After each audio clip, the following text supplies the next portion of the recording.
Alors le constat, en fait, c'est de voir qu'il y a beaucoup de défibrillateurs. Il y en a plus de 500 000 en France, mais finalement, un taux d'utilisation qui est très faible. Aujourd'hui, 90% des arrêts cardiaques ne bénéficient pas d'un défibrillateur avant l'arrivée des secours. Pourquoi? Parce que 80% ont lieu à domicile. En fait, le boîtier est installé à proximité d'un défibrillateur, dans une entreprise, dans une collectivité, et il est relié avec les services de secours.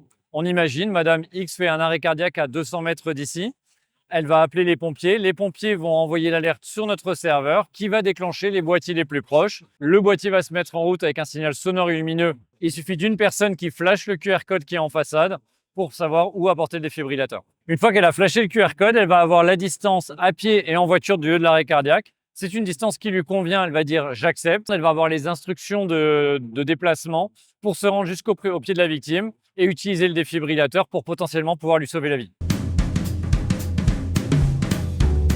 Un défibrillateur apporté à temps double les chances de survie de la personne.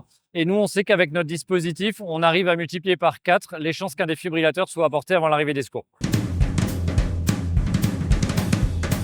Depuis toujours, en fait, j'ai toujours été attaché au côté soins, prendre soin, etc. Le métier de l'urgence, de la réanimation, c'est vraiment ça qui m'a plu dès le début de mon activité d'infirmier. Et donc, ce qui a forgé l'infirmier que je suis aujourd'hui et en plus la volonté d'innover pour continuer à sauver des vies au-delà de mon activité hospitalière.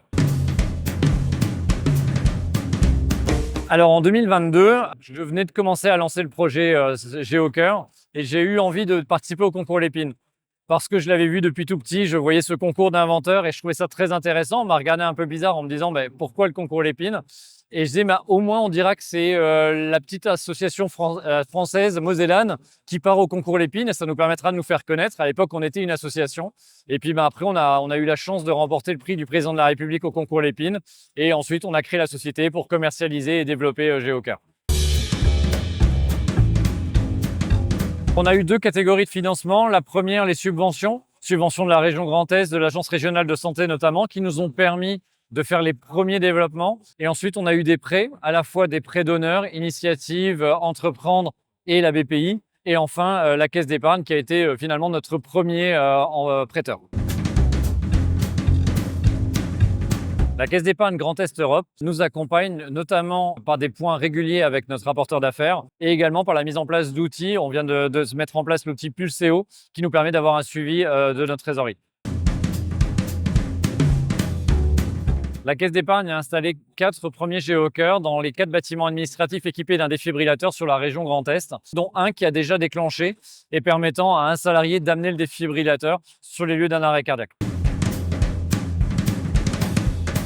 Mon horizon à court terme, c'est le déploiement de Géocœur nouvelle génération, de pouvoir livrer les premiers qui vont arriver normalement septembre-octobre et qui vont nous permettre d'avoir une nouvelle image. On a quelques clients avec lesquels on est impatient de pouvoir déployer les nouveaux Géocœur sur cette nouvelle version.